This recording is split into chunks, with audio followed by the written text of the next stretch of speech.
Erokamano Ramogi kuom kete Ramogi TV chenro mar kagi kacha wantiere kod mathoth moikoni kata kamano mage moko kuom thuond weche. Duol mar IEBC ochako wito oko puoth manyocho misonko mar dhi laro kom gavana ma Mombasa. Jalar kom gavana ma Siaya James Orengo sidho ayanga manifesto mare kawuono. Dwe mar adek nyaka sani councillors pod ni piny. Councillors machon to kaka nobol gi kapany kech. Pany ng'eni diere ma kech nitie piny. En kata tie dero kama ni nenega minyalo yokie bel oonge. Jotinda lensi machon ma Nyanza ogolo ywak ni chudo magi magaeri pod okwamo.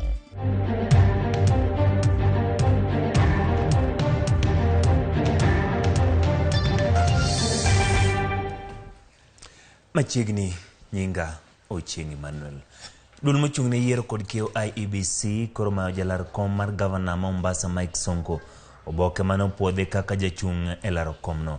IEBC wacho ni bedo ni doho mamalo koro oseng'ado ni Sonko ne ogole apise yo mowinjore koro nyiso ni ok onyal yiene chung' e kom moro amora mar siasa e pacho ka. Jatend IEBC kaunti ma Mombasa Swala Ibrahim Yusuf koro osendiko ne Sonko koyango ne pend chike mathurka kendo yango ni ok biyiene mondo mi olar komno kaluwore kod bura mane ong'ade doho mamalo mogikno. Sonko ne yudo fuong'o tarik 13 dweni bang' doho maduong' yango ni nikech pod ne en kod bura momako e doho maduong' mogik ewi kaka ne ogole apis ka gavana ma Nairobi. Pod ne onyalo donjo e ng'wech mar laro kom gavana ma Mombasa. Ndalo ariyo bang'e chieng' tarik 15 doho maduong' mogik ne ong'ado ni Sonko ne ogole apisi e yo mowinjore. Kono ni Sonko ne ochwalo kendo ng'ure nyim doho maduong' mogik ma Supreme e pacho ka kodwaro ni doho no winj kendo ywak ne kendo lok pache wi okang' maloro ne oko mar ng'we laro kom gavana ma Mombasa.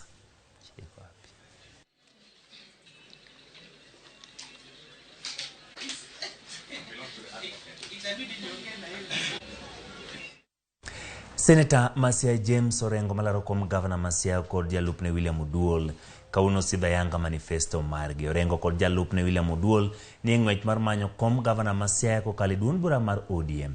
Pim mapek ni kinde Orengo kod jachung' mar UDM Nicholas Gumbo ma bende laro kom mar gavana Masia ka jalupne en David Ohito.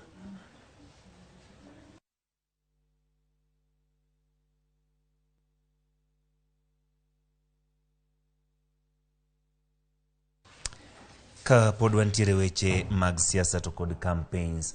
Josiasa masiro riwruok mar Azimio la Umoja One Kenya e kaunti ma Siaya onyiso jalup jatend piny William Ruto mondo we tim mar seyo jatend piny Uhuru Kenyatta kinde ma gimanyo mbulu kuom jopiny. Kotelni kod Senator Masia James Orengo kod jaod bura mar riwruok mar pinje Afrika ma Ugwe Oburu Oginga.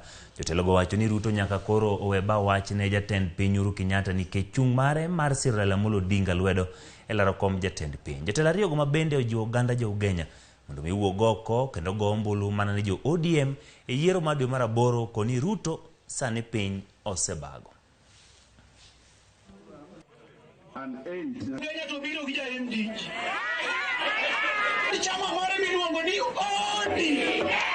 Ruto has said that he should be left with Raila alone, that he is going to deal with Raila.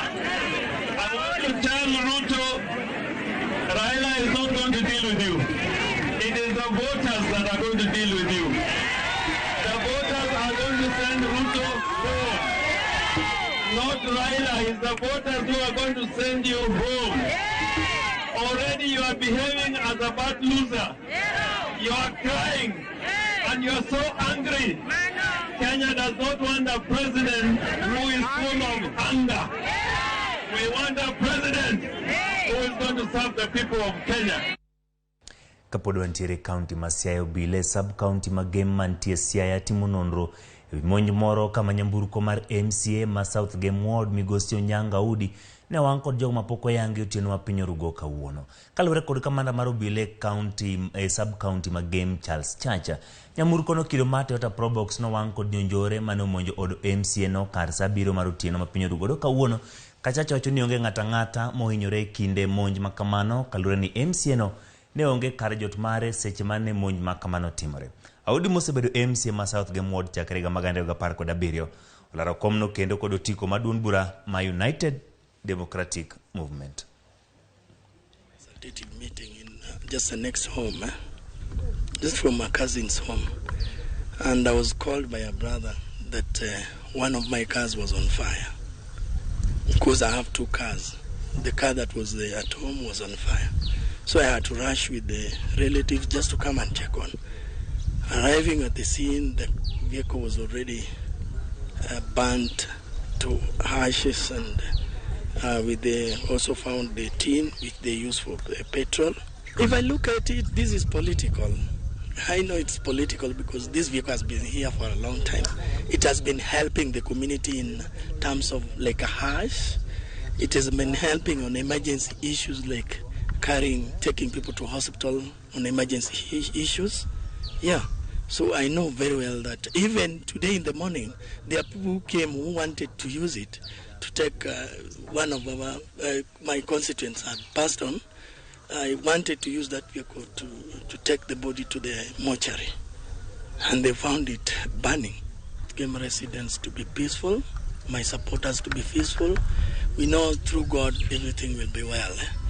And I'm also requesting the opponents at least to campaign peacefully, because at the end of the day, nobody is bigger than South Game Ward. One person will be chosen, and at the end of the day, we'll still remain as South Game residents. Kadhi gwenge mag Imbo mar Kenya, MCA ma East Wange kar chung'o bura ma Mumias East e county ma Kakamega Shabano Tengo yudo thieth kar thieth ma St Mary's Mumias Bank kane omonje gi jok moko ma pod ok ong'ere. Tengo wacho ni kweth moro mar rawere no monje kane odhi dalane sa 3 mar otieno, ka koro chich ni monj ma kamano tudore gi siasa kendo en achiel kuom yore ma jogo ma gilerogo tiyo gero cholek mare e yor siasa. Ma timore seche ma ji 5 masiro jaod bura ma Malava Moses Malulu norakore gi kweth ma siro Seth Panyako ma bende laro komno karakruok manoyo ji 2 gi hinyruok. Apisas mag tesend obila ma Kabras Paul Mwendwa wacho ni nonro wi monjgo pod dhi nyime. Niliona gari la mpinzani wangu ambao nalijua kabisa alikuwa ameegeza barabara upande wa pili, kwa sababu gari linajulikana, number plate inajulikana, na vile vile katika wale watu ambao waliniita mheshimiwa tusaidie, tupe kitu, ni vijana. Ni sauti mbili, ni sauti ambazo nazijua kwa sababu ni vijana ambao wanakaa katika eneo langu la Mwitoti, na vitisho vilianza huko nyuma. Lakini sikutarajia kama ni vitisho. Nilikuwa naelewa ni mambo kawaida ya siasa. Katika siasa bila shaka mara nyingi huwa na vitisho kutoka kwa wapinzani na wale ambao hawakupendi, lakini sikutarajia kwamba vitisho hivi vitafika kiwango cha kutaka kuondoa uhai wangu. But he had sustained some injuries on the chest and the back, and he had some pain on the middle finger of the right hand and some puncture wound on the posterior part of the thigh. But there were some puncture marks on the posterior thigh. We think it's a sharp object, but this morning he did an x-ray, hiyo ni picha ya kifua, kuona kama kulikuwa na some other injuries. Tukapata alikuwa amevunjika part of the ribs. Wanasiasa, kama mnatafuta kura, mtafute kwa amani. Kila mtu anakimbia kivyake. Hakuna haja kutafuta mwenzako, mtege nyaro, mpige kwa barabara. Already watu polisi wako kwa ground na tutakuwa ndani na watajua. Ndio nimepea wale honyo, wale wametenda kitendo kama hiyo. Na hizi vitu tumechukulia kwa uzito sababu already DCI anaendelea na uchunguzi. Anytime wenye walifanya hiyo vitendo watapelekwa mbele ya mahakama. Moko kuom jotend alensi manutiyo chon ma osedhi rutaya koro golo kwayo makende ne jatend piny Uhuru Kenyatta mondo ne ni ochul gi omenda gi mar dhi yweyo mane osekal kod Senate, kata kamano onge gimoro amora ma giseyudo. Kane giloso kinyi ma kawuono kod Ramogi TV, jotend alensi go kotelni kod Samuel Nyabinda wacho ni gikalo matek kendo thoth gi osewito ngimagi kaluwore kod chandruok. Jotend alensi go mane otiyo e kind higa ma 1963 nyaka 2013 nyiso jatend piny ni kapok ndalo ne mar apis orumo tem matek mondo dhir ne gichudono. Adek nyaka sani councillors pod ni piny eribuokomwa ma national Mayor Kihara to gi jakomwa mar county Councillor Gut. Wasewuotho e Senate, an kaka committee asebedo kwa wuothe e Senate to onge ler mwaseyudo. Omiyo wakwayo ker ni kodhi e yweyo owe mise mar ni councillors manotiyo chakre chako Uhuru makendo manyo kelo nyaka devolution koro wawuocho ni wan gi loje gwenge. Oparwa councillors moko Nyasaye osekawo kane wachako ngwejni kamotinga kech chieng' emane man Nyanza region coordinator. Councillors machon to kaka nobol gi kapany kech, pany ng'eni diere ma kech nitie piny. En kata tie dero kama ni nenega minyalo yokie bel onge nikech bel miyoko onge. To councillors gi emokelo devolution. Councillors gi mang'eny osetho, councillors mane oyudo pesa matin monyiewo mtokni noduoge ndigni magichako gia e ndiga magiduoge tielo.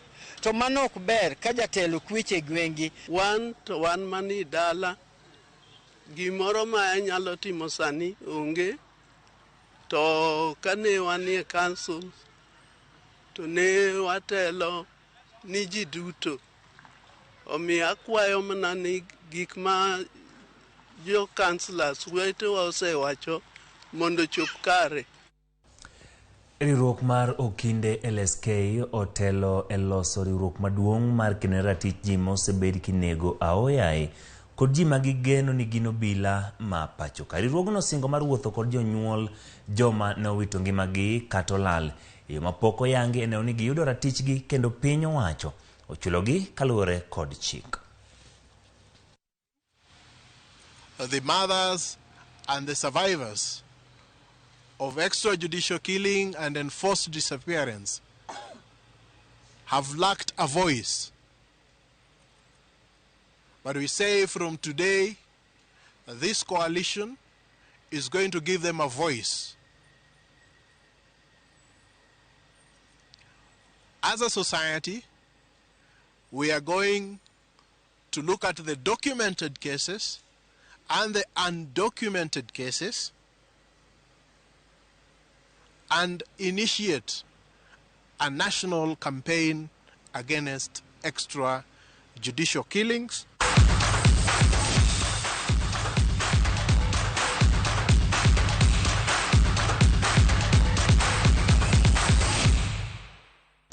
Piny Kenya ne oleo midila mar adek e ng'we madhi nyime Oregon e piny Amerika. Ma en bang' jang'wech Stanley Waithaka Kamburu ne oleo midila mar silver e piem mar mita 1,000 kidieny mar joma chuo otieno ma piny origodo kawuono. Kata bedo ni ne ogore piny kendo yudo hinyruok e chonge ma korachwich, ne oniano kendo tieko namba 2 tok jang'wech ma piny Uganda Joshua Cheptegei mane otieko namba 1 ka oringo dakika 27 seconds 47.43. Stanley ne otiyo gi dakika 27 seconds 27.9 ka Jacob Kiplimo mar Uganda tieko namba 3. Helen Obiri kod Margaret Chelimo ne oloyo midila mar silver kod bronze ne piny Kenya e ng'we mag mita 1,000 manoring chieng' ngeso. Kinyi ma kawuono jaloch e ng'we mag mita 1,500 Timothy Cheruiyot kod Abel Kipsang ne ong'ado tiko mar mole finals mag ng'wego.